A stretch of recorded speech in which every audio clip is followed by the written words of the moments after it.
他们要与怎样凶猛的海鱼较量？重壳蟹凭2张壳，价格就是其他蟹的3、4倍吗？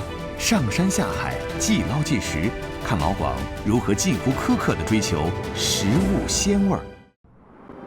广东河海交错的地理环境，让老广们有了即捞即食、鲜在当下的习惯。他们认为，食材离开了生存环境越久，就越不新鲜。近乎苛刻的和味道的消耗赛跑，和原味的稍纵即逝斗争。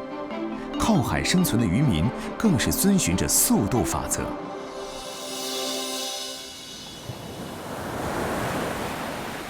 清晨5点的汕尾红海湾还在沉睡，渔民黄坤成和搭档已经装好鱼饵，准备出海了。要看那个天气，还有潮水要配合得好，哪个时候随时都可以吃海。就是有时候当天回来，就是必须要把那个鱼新鲜的捞回来，才最重要的。每天赶早出去，为的是能中午前把新鲜的海货送回来。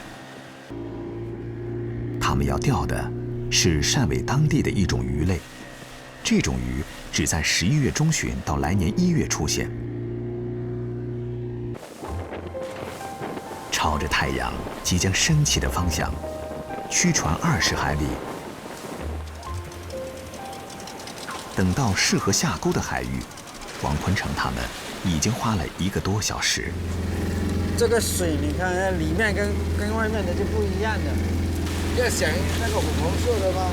那个水太清了不行，太清了就是那个鱼不上钩啊。52岁的黄坤成18岁下海，跑遍了广东大部分海域。捕鱼没有秘诀，全凭多年积累的经验。等1000多个鱼钩陆续下水，第1个鱼钩就可以收鱼了。收钩的等待枯燥而漫长，捕鱼全靠运气。几千个鱼钩捉不到1条鱼是常有的事。来了，来了，慢集中。黄坤成感觉有鱼上钩了，气氛立刻紧张起来。2人拉线，船在胡德琛的掌控下，顺着鱼游走的方向追。3人的配合稍有差池，鱼就会溜走。大船起头，喂，绑一绑，就绑，快！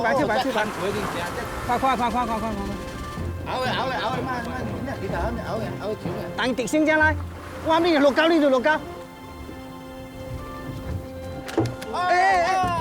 就攔，绑一绑，就綁。黄坤成他们要捕的这种异常凶悍的鱼，到底是什么物种呢？如果给它咬到，它一滚就把那个肉都扯下来。船长跟船员就是配合的要很好，如果没有配合好，走掉了1条麻鱼，就是要损失1000多块钱。这种长着尖齿獠牙的麻鱼，学名海鳗、门扇。每年天气转冷，便从台湾海峡游入浅滩产卵，第2年再游回深海。红海湾遮浪半岛避风条件好，而且水质营养，是麻鱼最爱的港湾。2条10斤以上的大鱼上钩，今天这一趟出海，总算没有亏掉油钱。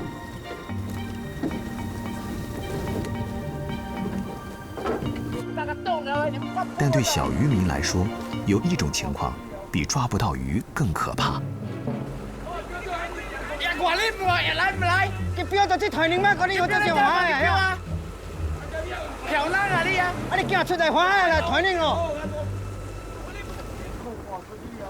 这鱼钓都拖走了，这底下的，不要说钓到的鱼，就是连那个钓都给它拖走。大船欺负小船，有时候他还要打人呢，还在上面就是丢东西下来扎你，你去说他，他还要追，肯定是委屈了。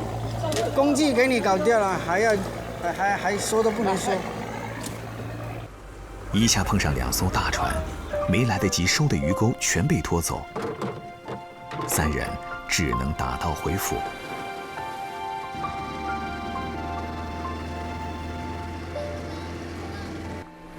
在一望无际的海面漂了7个小时，归家的喜悦，渐渐代替了刚才的愤怒。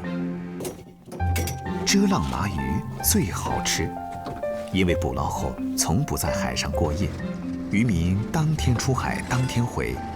虽然累，但为了这一口鲜，如此奔波也值了。回家。这个单老鱼就是新鲜，新鲜比别的地方就是好。那鱼本子也是就喜欢我们这里的，这价钱是虽然高了一点，但是就是好卖。渔船还没返港，收购麻鱼的人早已在码头边等候。买卖的方式遵照传统，买家把价格写在小纸条上，分别交给船家，价高者得。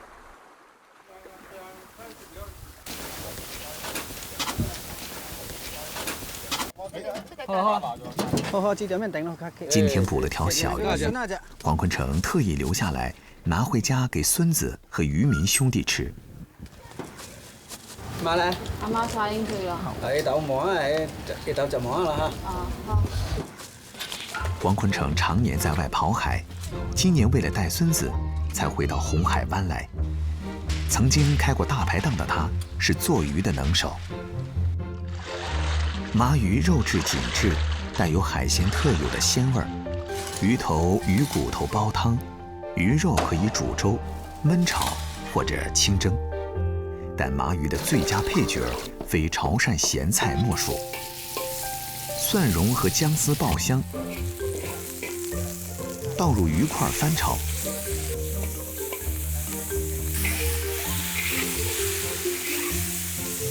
加入潮汕咸菜和芹菜，麻鱼吸收既可去除腥味，还能提鲜。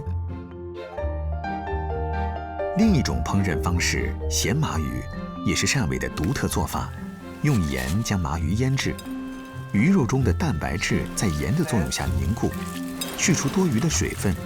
经过腌制的鱼肉蒸出来后，更加鲜嫩爽滑。这个腌20分钟就可以蒸了，但是在没有这个麻鱼的季节里面还可以吃，保持它的鲜度，放到过年都可以吃，就不一定是天天有的东西，就是放到没有麻鱼的时候都可以吃的。魚攤。點知你咁多數咯，或者而家你喺後影啊我。哦，即當即卡嘅能夠魚都夾，就看後影冇啲啲啊，你又無啊就咁多數啊咯，買佢大啲小空，撈一部邊啊，嚟咁啊，我就落單。好。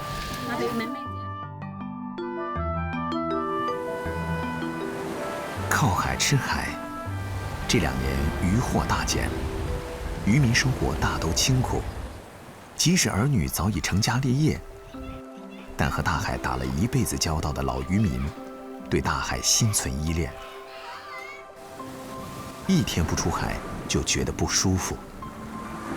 也是他们，更知道这每一口海鲜的来之不易。每次辛苦的和时间赛跑，也只为保持海鲜原味。麻鱼出没历时2个半月，而在山林深处的一种以鲜闻名的菌子出没更短，只会给山民1个月的时间。广州增城的西湖滩村，家家户户都种荔枝。农历5月，荔枝红了，村民们开始在荔枝林里寻找一种极品美味。反正我天天都来这里灌这个5月菇的，哈，捡了多少都多少了，反正捡到都是钱的嘛。郑大姐说的5月菇是当地人的叫法，而被顶级吃货们所熟知的是它另一个名字——荔枝菌。荔枝菌对生长环境要求十分苛刻，只长在果林内潮湿的白蚁窝上。白蚁分泌出的某种酶，能促进它的迅速生长。啊，找了这么多那个5月菇了，找了几天都没有找到，现在找了这么多了。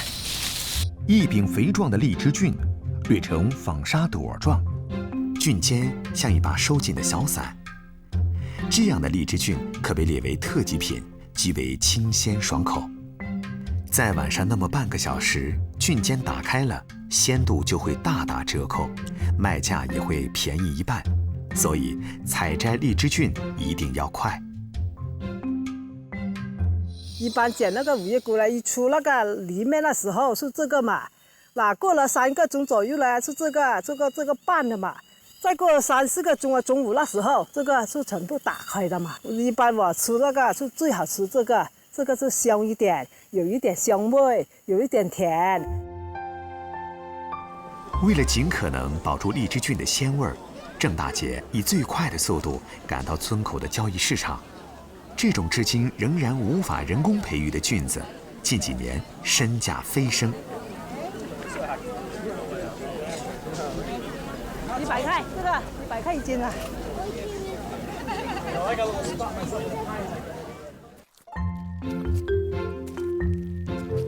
郑大姐是去年村里的采菌状元，为了增加1个月几千元的收入，郑大姐在5月变得异常辛苦。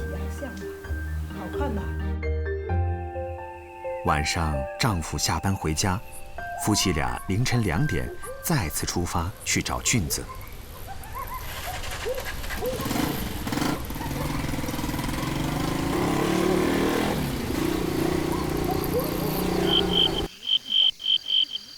第一个怕那个蛇吗？你们怕那个蛇啊，有什么那个雕啊，那个小雕啊，什么东西叫都怕的嘛。所以我都走近一点嘛，一个人肯定不敢去的。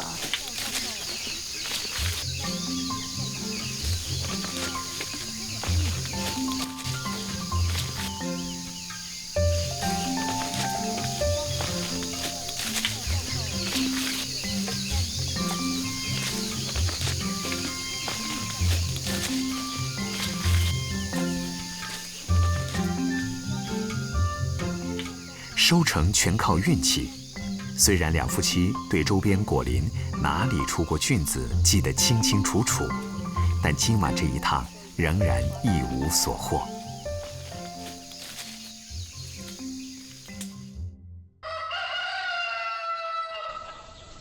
荔枝菌是每年5月村里人额外的一笔财富。郑干清是村里少有的没有外出打工的壮劳动力。没有养那么多钱，就没有别给读了。好像7岁就可以别给读书可以了。哪个钱呢？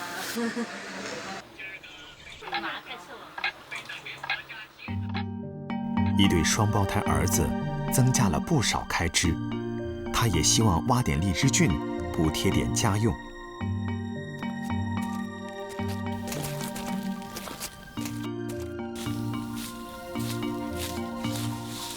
野生菌类蛋白质含量丰富，而且组成蛋白质的氨基酸种类十分齐全，尤其是人类必需的8种氨基酸，几乎都可以在菌类中找到。丰富的蛋白质提供鲜味儿，这也是菌子口味鲜美的奥妙所在。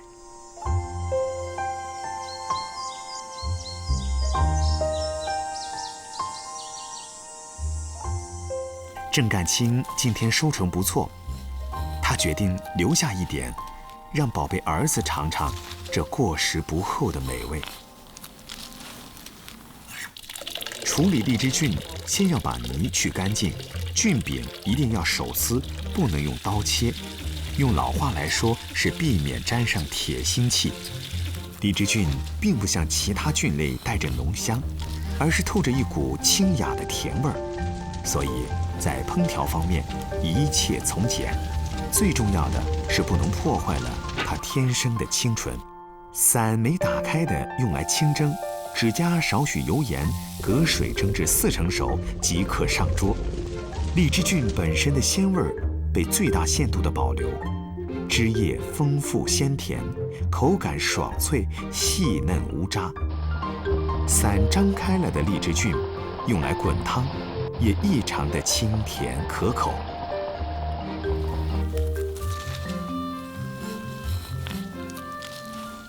我们尝到的大多数鲜，其实都是对食材本味的提炼与升华，而荔枝菌不加任何雕饰，就拥有淡淡的鲜甜美味。这正是对吃挑剔讲究的广东人，对它趋之若鹜、视若珍宝的原因。农历9月，广东珠海西部的咸淡水海域会出现全国独一无二的一种海鲜。这种海鲜就是拥有2层壳的重壳蟹，因为奇鲜无比且百里挑一，所以备受当地人追捧。初秋的早上，珠海前雾镇武山咸淡水养殖场的蟹农纷纷把刚上水的蟹送到贩卖点。黃老闆今日咩價錢啊？肉蟹咧55度，水蟹呢？水蟹30蚊到。哦，你同我蟹咩價錢啊？82蚊斤，有冇？有得少啊，依家主要。整个地方都是这个地方的螃蟹最贵。这又好吃又甜又够肉又香。重壳蟹，顾名思义，有2层外衣，一软一硬，物以稀为贵。每100斤青蟹中，大约只有1斤重壳蟹，所以重壳蟹的价钱是其他蟹品的3、4倍，甚至更高。那么，重壳究竟是怎样衍生的呢？养蟹人根叔是土生土长的斗门前雾人。上世纪90年代初，他成了村里第1个养螃蟹的人。25年里，他以蟹养育了一家3代人。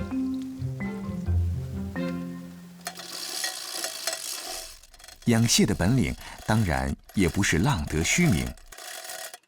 为了保持蟹的鲜味儿，根叔的喂养一直坚持他悟出的最贴近自然的方式。嗰啲料就係餵蟹㗎，扁仔喺大飛捕撈翻嚟㗎。嗰啲每日咧就餵30包上下，嗰啲價錢就餵25蚊一包咁上下。餵飼料嗱肉冇咁鮮味㗎，冇咁清甜㗎。餵嗰啲自然就好啲嘅啲蜆啊。前雾地处珠江3大出海口交汇处，流动的咸淡水灌溉田塘，有纯天然的地理优势。前雾青蟹就有了最接近原生态的生长环境，这也是根叔当年敢于尝试养青蟹的底气所在。青蟹1年4季都能生长，在不同生长期可分别长为烟仔蟹、水蟹、肉蟹、重壳蟹、膏蟹等。其中重壳蟹最为罕见，只有前雾独特的咸淡水质，才能促使青蟹自然脱去硬壳，长出嫩壳，形成特殊的重壳。每天下午3点是根叔自设的放笼时间，选择这个点，是因为青蟹此时都停留在滩涂水洼之处，即泥缝里，等待夜间才四处觅食。觅食过程中，谁都逃不过根叔設下的籠網。放咗50米冇，因為冇料食啊，佢哋多啲入啊嘛，有啲少啲咁噶。一般同學蟹我哋好少攞上嚟㗎，個珠比較細啊，係咪？等佢除咗殼咧，變為蟹乸就大過啲，高蟹啊咁就大過啲。因为重壳蟹在褪去旧壳的18、9个小时后，新壳的体积显著增大，体重增加70%甚至更多。这次蜕变后，重壳蟹已完美转身为膏蟹，价钱会再攀升。深秋的早晨，尽管清凉，根叔都会在天亮前踏上自家小船，开始一天的劳作。今天，他要用一种秘密武器防止青蟹间的斗争。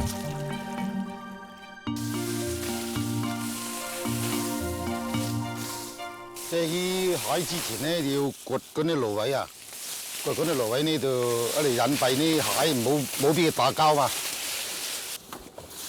原来，青蟹有同类互相残杀的习性。可怜的虫壳蟹准备脱壳，自然成了被捕食的主要目标。芦苇正是隔离厮杀的好帮手。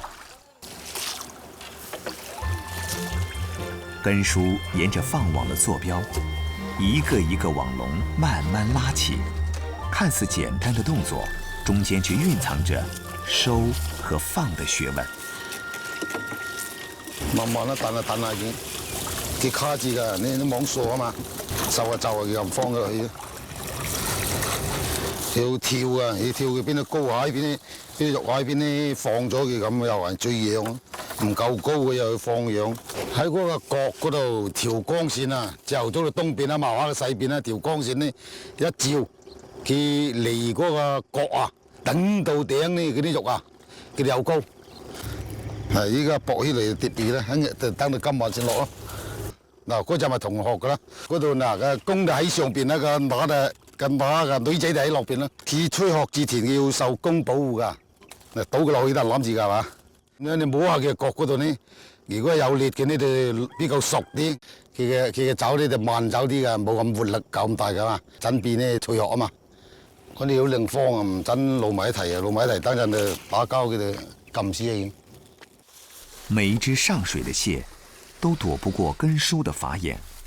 膏蟹上筐，水蟹放养，虫壳蟹预留，每天2小时的重复动作，根叔持续了整整25个年头。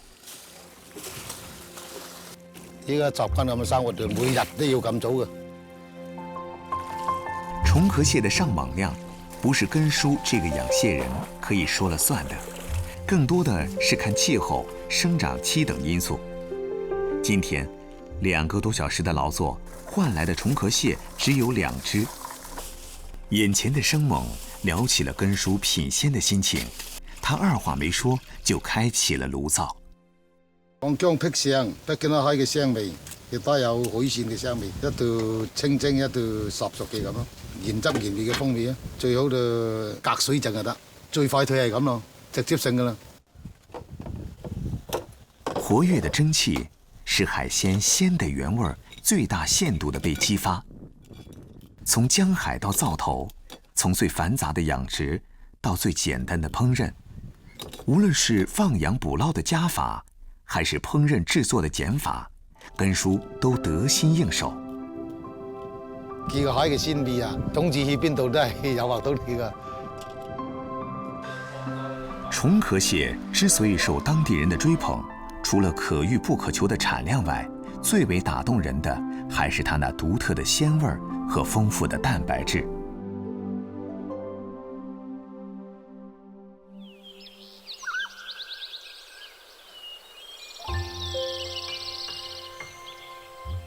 广东亮基属清远，这里多山，青竹成荫，灌木成林，昆虫较多，给了清远鸡天然的食饵。本地人李建强在村里分了100多亩山地，圈养着几十只清远鸡。这些鸡基本就是自己家过年过节吃的，并不出售。它平时要往山上那里跑去，一般我们喂它才跑回来。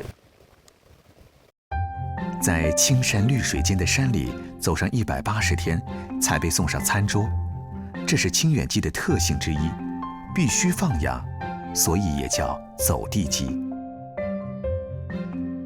坑口村处于笔架山原生态旅游风景区的腹地，村民李建强的这家小店，随着乡村自驾游和单车越野的兴起，才有了生机。小店的招牌菜正是葱油鸡。宰杀后，整只放入微滚的开水中，使得鲜味在汤与食材之间循环。清远鸡自带清香，调味不能重，以防止鸡味流失。鸡斩块后放入葱段爆香，这样的鸡肉鲜美细致紧实，淡淡的葱油味儿混合了鸡鲜中带甜的味道。清远鸡的肉质比其他鸡要柔软一点，纤维紧致之余带点弹牙感，肉熟骨不熟，白切能够最大程度地保留清远麻鸡的鲜味儿。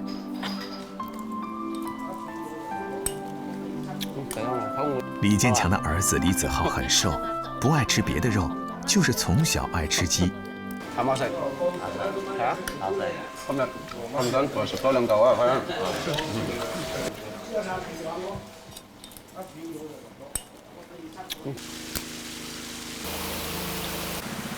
李子浩今年21岁，以前不喜欢待在大山里工作，下山去了城里。直到上个月，他决定还是要上山来帮助父亲。他老爸那么辛苦了，那就愿意回来帮他做。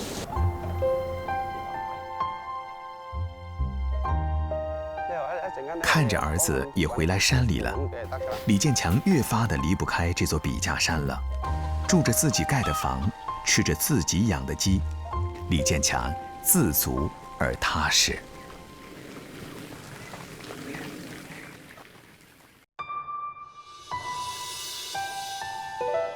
广东的冬天来得晚，但南昆山比海边的温度低了很多。南昆山24万亩原始森林，加上6万亩绵延竹海，使得一到冬天，盛产各种山货的山里就吸引着喜爱尝鲜的人们。尤其天一冷，冬笋便会成为集市的主角。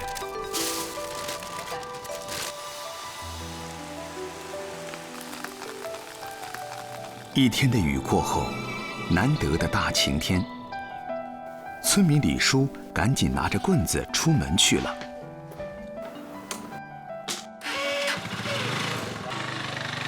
他知道竹林里藏了几个月的笋芽，将在雨后快速膨大，长成冬笋，他必须抓紧时间。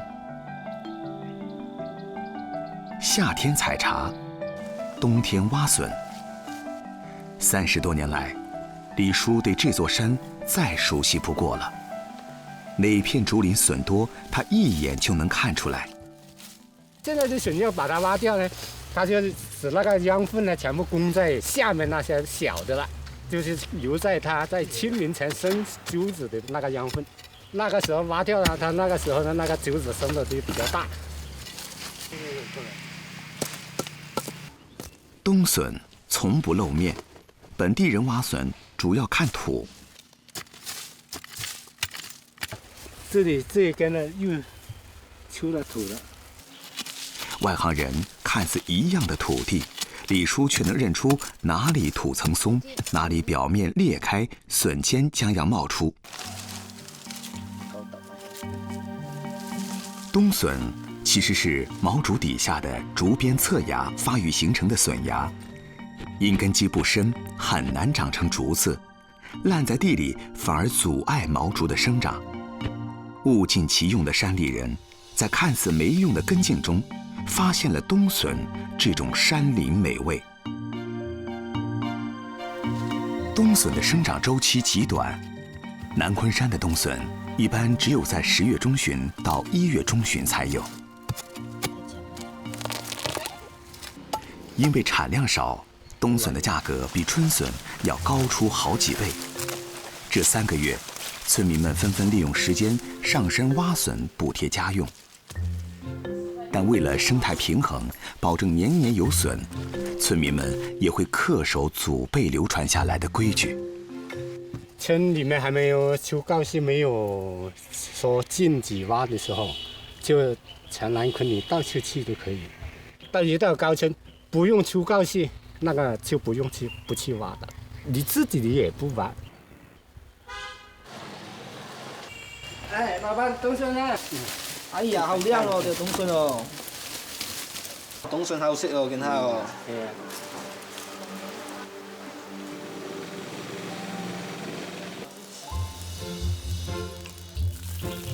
冬笋含有丰富的蛋白质、纤维和多种氨基酸，丰腴鲜美。和五花肉搭配，猪肉的油脂融入到了清新的冬笋里，碱淡笋的涩味使其更加清脆爽口。和青菜搭配，也因笋味的独具一格，能带来更清甜的口感。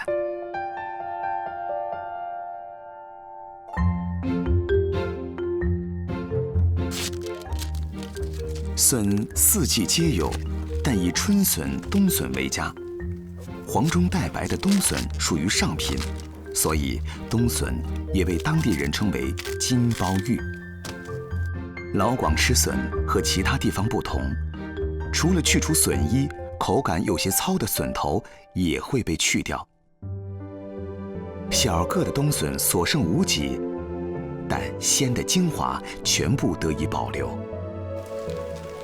当地人独爱笋蒸腊肉，李叔好客，常邀请朋友到家中吃饭。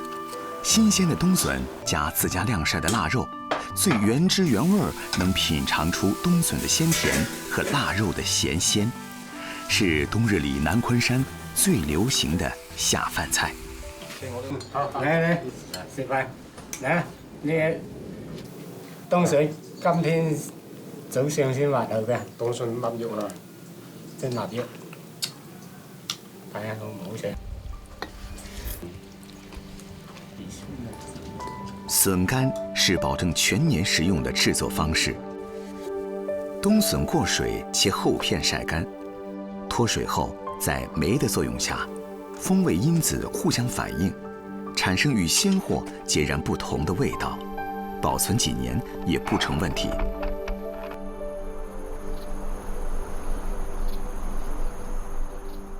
在距离惠州300多公里的韶关，同属客家民系的南雄，笋保鲜的方式却大有不同。因地处粤北，与江西交界，湿冷的气候使得南雄菜以咸辣香酸4大味著称。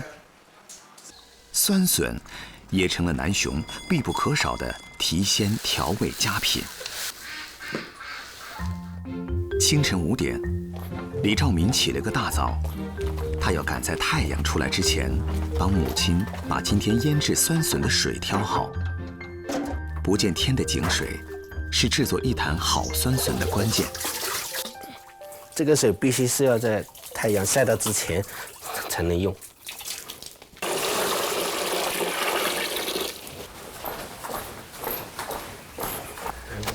咪咪，去挖笋，来。笋是什么？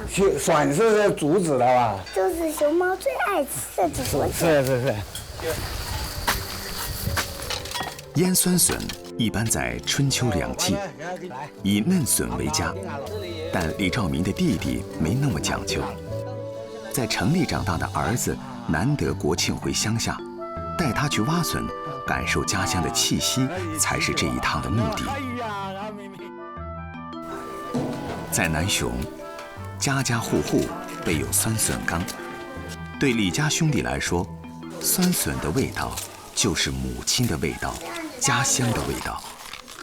我们2个小孩回来去再搭一点点，搭给小孩吃。酸笋的制作过程也十分简单，竹笋切块放入缸中，倒入井水腌制。当地井水特有的矿物质加上太阳的照晒，笋不加调料也能自然变酸，1个星期后便可食用。农历9月13，乌镜镇新田村姓氏节，有着1700多年历史的古村落，在这一天迎来了全年最热闹的一天。这个以姓氏为节的传统节日，原是为了祭拜祖先、敬祖沐族，而现在渐渐演变成了分居各地的大家族团聚的日子。在外多远的亲人都会在这一天回家来。今天李家4代同堂，热闹程度甚至超过春节。要数80岁的李爷爷最高兴了。姓氏节的围餐也是老少合作，而餐桌上的主角非酸笋鸭莫属。新田村依山傍水，自家养的鸭子吃谷子长大，肉质丰厚，口感柔软，搭配酸笋焖制的酸笋鸭是南雄的名菜。姐夫赖春生是村子里的大厨，每年过节都担起了烹饪主菜的工作。把这个鸭子炒糟了，再下油爆香，爆香以后你再下这个酸笋，再下这个香料。辣椒的辣和酸笋的鲜完全渗透到鸭肉里，特别的酸笋味儿让鲜美的鸭肉更是余味绵长。而鸭肉味入笋，不仅中和了腌笋的酸味儿，更让笋既脆又鲜，是道绝佳的开胃菜。对在外漂泊的新田村人来说，酸笋鸭的味道总能勾起家乡的记忆。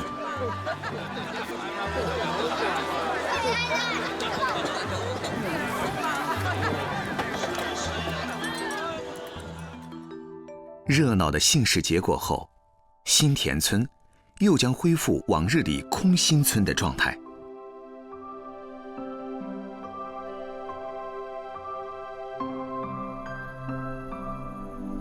冬至已过，2015年的倒计钟声即将响起，一场号称人数最多的养生盆菜迎新宴将在惠州罗浮山脚下举行。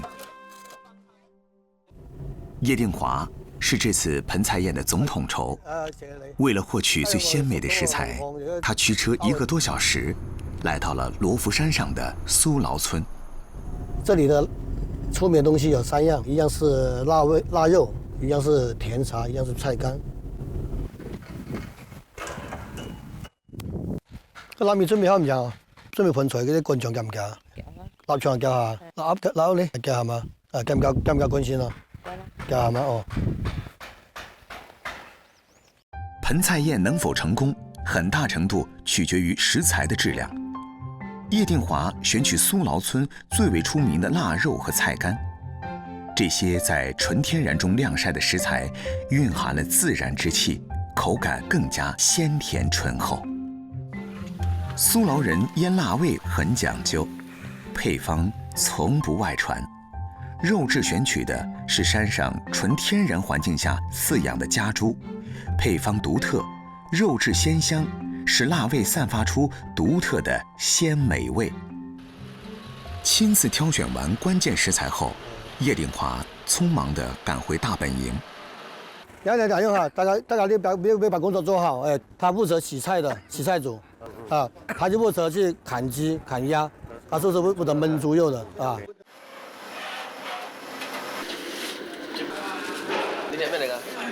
一席盆菜3天筹备，318盘盆菜，超1万斤的食材，从采购到烹饪，一场依靠团队协助的大工程即将开始。动作娴熟、反应敏捷是参与盆菜宴制作人员的基本标准。近30位乡亲们分工明确，清洗、削皮、切配、浸泡，众多食材不同的步骤，同时在这个厨房里交叉进行。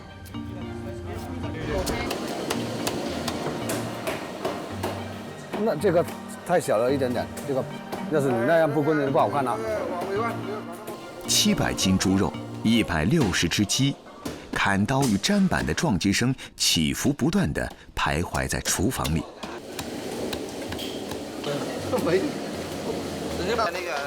洗和切的工序完成后，就到了盆菜制作的核心环节。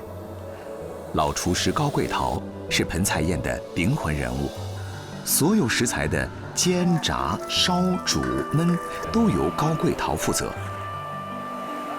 这桂皮是调那个猪肉的香味，辣椒呢也是调那个香味的，就把那个猪肉的骚味去掉。盆菜烹饪方法考究厨师的综合实力，焖猪肉是个中的精粹所在，也是最花功夫的制作。今晚我哋焖15鑊豬肉，但係每鑊要40分鐘。700斤猪肉，哪怕开着2个炉头，光是焖的时间就得超过300分钟。在盆菜制作的领域里，高师傅虽然身经百战，但也难免担心，因为离开席的时间只剩下16个小时了。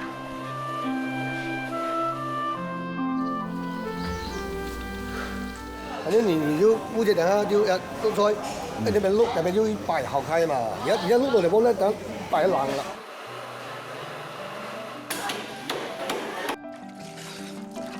一整晚的奋战结束，煎、炸、烧、煮、焖的工序基本完成。高师傅开始调制盆菜的点睛之笔——勾芡。这个是盆菜最后一个程序，最主要的个选择来的，把20多种菜的鲜味全部提起来，拉起来。盆菜的最后一步，打盆颇为讲究，把烹调好的食材从下往上逐层铺放。萝卜、青菜、枝竹和油豆腐只能永远隐藏在盆菜的最底端，吸取上层食材的鲜汁。口味浓重的海鲜肉类将逐层而上。打好盆后，浇上芡汁，才算大功告成。芡汁勾入菜肴中，会紧包原料，从而制止了原料内部水分外溢，这样既保持了菜肴鲜香滑嫩的风味特点，又使菜肴形体饱满而不易散碎。318盘盆菜，在这30多个人的手中展露出颜。派分表啊，派貨嗰陣打包翻屋企嘅，所以啲盆菜咁樣嚟，即係攞翻去以後，你咩都撈埋一齊啊嘛，撈埋一齊一食，盆菜咁樣傳落嚟嘅啫嘛。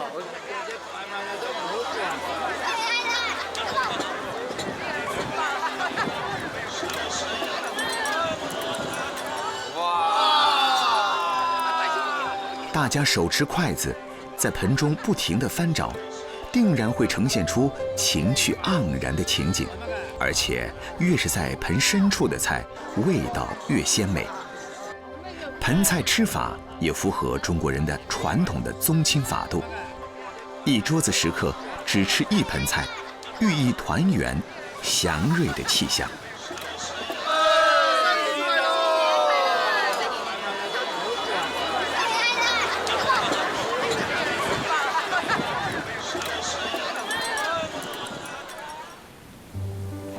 食在当地，食在当下。食物从产地到餐厅或餐桌之间的食物里程越长，餐饮成本就越高，食物品质也越差。采摘后，尽快食用是最好确保食材新鲜的方法。所有的味道，其实都是每种食材对自然生长的记忆。尽快食用的鲜，也就是对这种记忆的最大保存。